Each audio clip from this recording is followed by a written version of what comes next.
Hi, guys. Welcome to the best podcast you have ever watched with your favorite, Miss Georgie.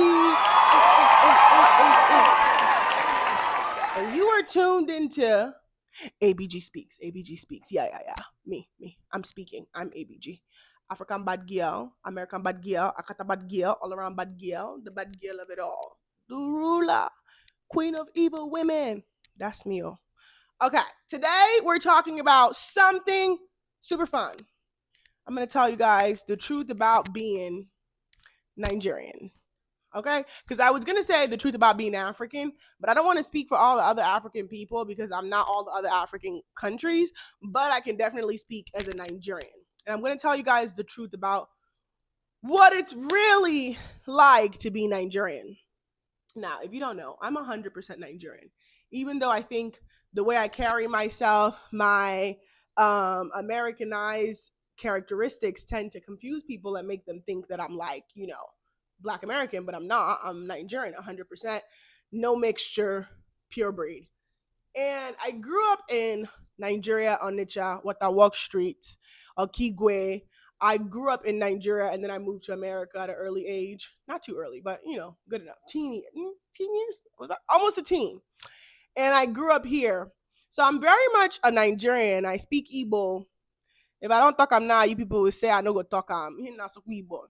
Adibo, R&D Zog and Jersey. So I grew up really immersed in my culture. I really know where I come from. And I've really spent my childhood really analyzing everything that's wrong with my culture. And I wanted so badly to like say that I was the problem and really believe that because, I just have such a different outlook of what it means to be Nigerian that I was the problem. But the older I got and the more experiences I have with Nigerians, and I got married to a Nigerian, it really, really, really shows me my people are the problem. My culture is the problem. Not just my people, my culture is the problem. When you think about Nigerians, you hear African giants, jollof rice, suya, Afrobeats, Fela Kuti. We're going to get into Fela Kuti. And the thing about my culture is that we do have a beautiful culture. We have beautiful tribes. We have beautiful languages, beautiful food, beautiful people. But we tend to only want to look at the good parts of what it means to be Nigerian, right? And we think the good parts are way bigger than the bad. But the truth is, the bad things about our culture are way worse than the good things. Like, the good things are barely holding us up. And I really hate how braggadocious Nigerians are. Because to tell you the truth, as a Nigerian, we don't have anything to brag about. Nothing to brag about. Like, don't get me wrong. I'm very happy whenever we're doing something amazing, someone is doing something amazing. But I get so disappointed when I see Nigerians get so big headed. And it's like, we really like, y'all, we got a lot. We got a lot of problems, way more problems than we have like good things going on. And the truth about being Nigerian, grown up Nigerian, is you grow up in a culture that's built on lies. The truth about being Nigerian is that to be Nigerian is to be comfortable in lying. To be Nigerian is to be comfortable in facade. To be Nigerian is to be a hypocrite. To be Nigerian is to be judgmental. To be Nigerian is to be arrogant. To be Nigerian is to be prideful. And these are things that like people don't want to talk about because it's not comfortable to hold your country or to hold yourself and see your flaws. People only want to focus on the good. But the truth is, you have to also acknowledge the bad parts of yourself, your flaws and your weaknesses. That's why, like, when you go to a job interview, they ask you what your strengths and weaknesses, right? You got to know each side in order for you to actually succeed. And I feel like that's what it is to be Nigerian. Like, a lot of my people run away from the truth. And that truth is this. Everything is not the government's fault. I said it. At me. Fight me. Actually, not fight your mother because I ain't even going to do it. I ain't going to do it. Everything is not the government's fault. Now, don't get me wrong. The government, they have their issues. They do. We have issues here with our government in America. We think, I think the Democrats are robbing us blind, but that's a whole different topic. This ain't there. But a lot of issues we have in Nigeria is government. But everything isn't really the government's fault. It's also the people's fault. The people put too much burden on the government to do everything. And I'm always wondering, like, you people don't want to save yourselves. And that's why it's always funny to me when I hear Nigerians try to open their mouth and say that, oh, Americans are lazy or whatever. I'm like, to tell you the truth, you guys have poverty mindset. You have a poverty mindset, and the only way you guys know how to be rich or successful in Nigeria is to rob people, manipulate people, scam people. Let's be fucking for real. How many successful billionaires or millionaires have written real autobiography books and told you how they really built their wealth for real? Let's be real. Americans may have their problems, but you can really look at a lot of autobiographies that tell you people who built it from the bottom. Look at Rockefeller.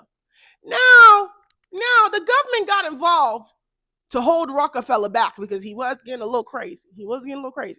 But the one thing I always say is when I talk to Nigerians, it's the mindset that's really kept Nigeria from being the real African giant that it wants to be, or to be great the way that it wants to be great. It's really our mindset that's really kept us from reaching the next level. And I will take this all the way to the grave always. When I talk to young Nigerians, or when I meet people in Nigeria, or when I go to Nigeria and I see people who are constantly saying their struggle, the basic concepts of humanity or business models, you people don't know. And what do I mean by that? Everything is always government, government, government. But the government isn't the one that's going to teach you to have hygiene. A lot of you have hygiene problem. You don't like deodorant. You people don't like deodorant. Is that Tinubu's fault? Is it Tinubu's fault you don't want to go and wash your balls and use deodorant? Because I'm a question I'm asking. You. A lot of you open businesses, decoration, you don't do. Cleaning, you don't do. Painting correctly, you don't do. Organizing, you don't do. Is that one Tinubu's fault? Is it Tinubu's fault? Is it, what do you call it, customer service that you people don't know how to have? Customer service. Is it customer service that you people don't know how to operate? Is it Tinubu that's causing customer service to suck? Bikonu, is it Tinubu? Is it Tinubu that will make it where you guys will, the developers that will buy a plot of land and they build all these houses, but don't think, hey, let's build our own at least power grid to power this neighborhood that we're trying to build? Because to you all, you think the government builds houses. You people don't know that it's people who build it. A lot of you, I had to educate on TikTok and teach people that developers are the ones who build cities, neighborhoods. It's not the government. The government just governs, but it's developers that build neighborhoods. People. And I always say, you guys think that you have to wait till you become multi-millionaire empire for you to be structured. But structuring and discipline starts as little as, I've given this analogy of someone who's selling tomatoes on the street. And you know that you're the tomato man, you have fresh tomatoes. Something as simple as branding yourself. You wear your red tomato shirt, you have your red tomato hat, you know that you paint your cart red.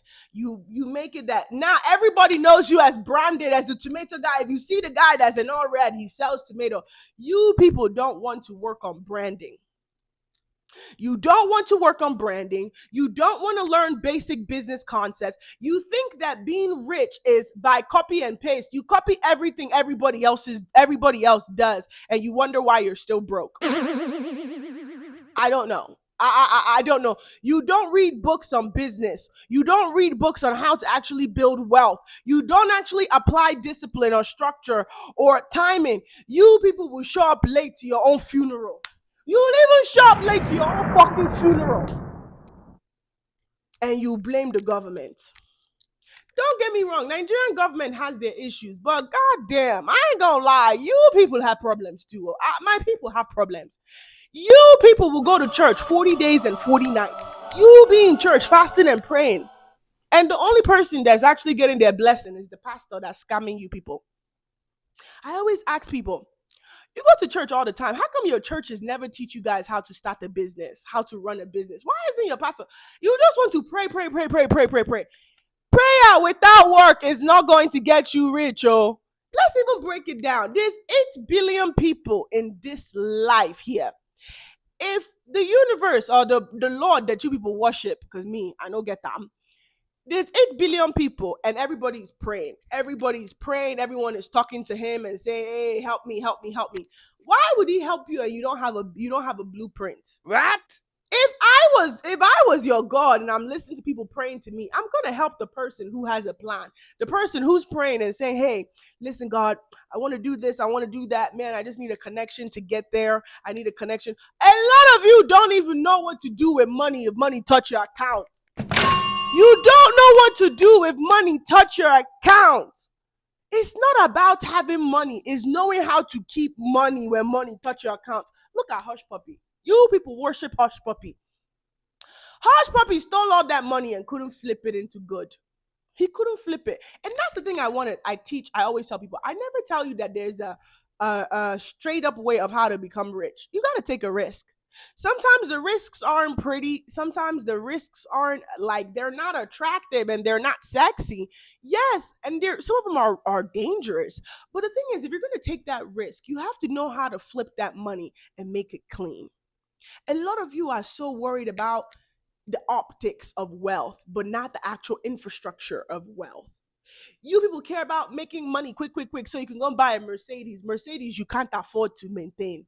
Why are you driving Mercedes in horrible roads in Nigeria where your fucking hydraulics are going to be fucking up? You'll be doing wheel alignment every fucking week. You don't get time for fucking Mercedes. You don't get money. Me, that's even here in America, Mercedes is problem. But you in Nigeria, you must drive Mercedes so the people know you've made money. It's just the mindset is what's killing Nigeria way deeper than the government. The mindset. Nigerians are book smart, but you're not actually intelligent. And the thing I always try to tell people is memorization does not mean application. And application is the true sense of intellect. A lot of you know how to memorize, but none of you know how to think. You don't know how to use your critical thinking because our infrastructure and our educational system isn't built on being able to think and teaching kids how to be able to be critical thinkers. We only teach Africans and Nigerians, and this isn't just the school system, this is also the parents. The whole system is set up that you're going to be a good slave. A good slave. That's what we're raising. We're raising good slaves. And then if we're even going deeper into it, you guys are always poverty, poverty, poverty. I'm not saying that shit isn't hard. It is hard. So it's hard everywhere. There were multi-millionaires that made it in America during the Great Depression when America was really going through it. People still became multi-millionaires during the Great Depression. There's always going to be problems in this life. You're always going to be in a situation where there's problems, but it doesn't negate you from being successful if you choose to be successful. If you want to be successful, you make that decision and the universe will find a way.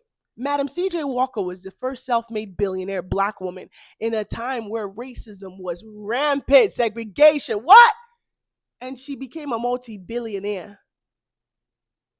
You get me? You guys will always think that things have to be perfect for you to become successful. It will never be perfect for you to become successful. Things will never be perfect. But what I can tell you is this. If you change your mindset, if you start studying people who have made it through adversity, if you start putting your mindset to discover what it is that you are good at, and if you can solve a world problem, you will be rich. You will be wealthy. You will be comfortable. You will be stable. The truth to wealth is that you have to solve a world problem. We have so many problems in this world. Even when we solve one problem, we create another problem. There are so many problems to solve in this world, and all you have to do is find a problem in your neighborhood, in your city, in your whatever, in your whatever it is that you're in. Find a problem in that city, in that country, in your community. Solve it, and you'll be wealthy. Put a business model behind the solution, and you'll be successful. If I'm lying to you, please comment. Let me know I'm a liar. But I don't lie. For what? I am building myself, right? And I'm using myself as an example because I'm always very proud of what I'm doing because I know I'm going to be a billionaire, a very, very self-made, ironclad billionaire. I didn't come from money. I was a stripper to put myself through college. Now I've left corporate. You see me, I'm doing my adult entertainment industry, legal money. It's a risk because you all insult me every day. You get a chance to insult me. You people insult me about how I do porn, how I do this. My nyash is everywhere on Telegram, which is fine. I knew what I was going into when I went into it. It was an educated risk. I understood what I was going into, and it was a risk I had to take to get here. Look at Hush Puppy. He took his risk. He didn't show his nyash, but now he's in jail. Me, I'm in my house. I look good. And I still day nice. You see what I'm saying? Everyone takes risk, but the key is that your risk has to pay off. There's legal risks and there's illegal risks. The whole point of the risk is that once you take that risk, you have to have an exit plan. I have an exit plan. I'm building an empire. I'm building a foundation and an empire. You can do it too. Every time you think that you can't, know that somebody in your neighborhood has done it. There is no problem that we as a society, as a world, is going through that is necessarily so different. There is no problem that we're going through as a community that is really everything we've gone through has happened before. Everything we've gone through has happened before. The truth is, for us to change Nigeria, the people of Nigeria have to grow. For Nigeria to become better, the people of Nigeria, their mentality has to grow. And it's not the millennials and older. It's Gen Z and Alpha. Gen Z and Alpha, if you want to change Nigeria, the power is in your hand. Your elders, they are old dogs. You can't teach old dogs new tricks. You are the new adults. You are the new people that can change the future. The future is in your hands. You have to read. You have to study. That's something when I look at, like, you guys are always so with admiration about white people and everything, but you guys don't actually study white people. That's one thing I always give white people is white people, they play chess. You people are playing checkers. You people only study the parts that make you feel good, but you actually don't go in Machiavelli. Go deep. Study people who have made it out.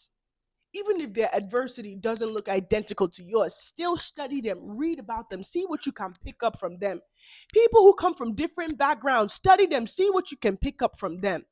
You guys will go to church every Sunday and still be broke.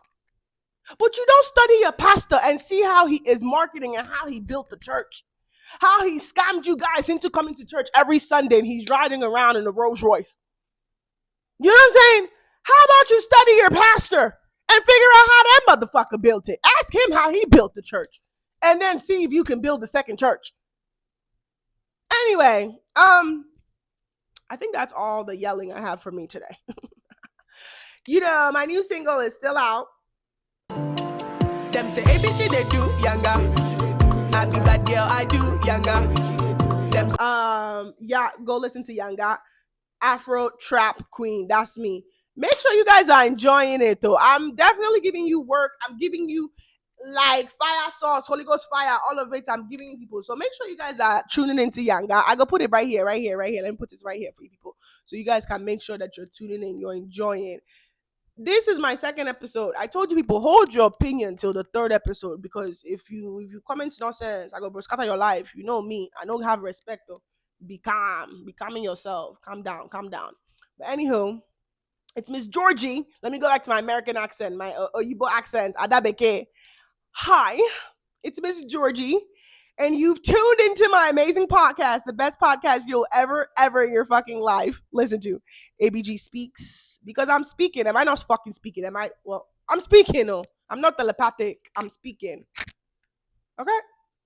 Come back for more. Episode 3. And then we go do the thing.